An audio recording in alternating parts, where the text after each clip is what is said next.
আজকে আমি আনুষ্ঠানিকভাবে বাংলাদেশ জাতীয় ওয়ানডে দলের অধিনায়কত্ব থেকে অবসরে যাচ্ছি।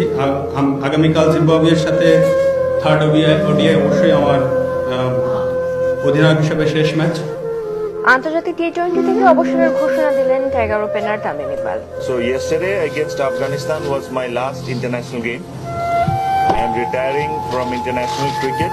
তামিম ইকবালের পর আন্তর্জাতিক টি-20 থেকে অবসর নিলেন মুশফিকুর রহিমও ঘোষণার জন্য বেছে নিলেন সামাজিক যোগাযোগ মাধ্যমকেই। তবে কোনো গুঞ্জন নয় আর কোনো ধোঁয়াশা নেই, টেস্ট ক্রিকেটকে বিদায় বলে দিলেন সাইলেন্ট কিলার মাহমুদুল্লাহ রিয়াদ।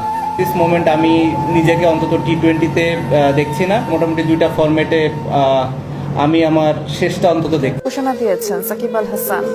ঘরের মাঠে দক্ষিণ আফ্রিকার বিপক্ষে টেস্ট খেলেই টাইগারদের সাদা পোশাক তুলে নেওয়ার সিদ্ধান্ত নেন অলরাউন্ডার।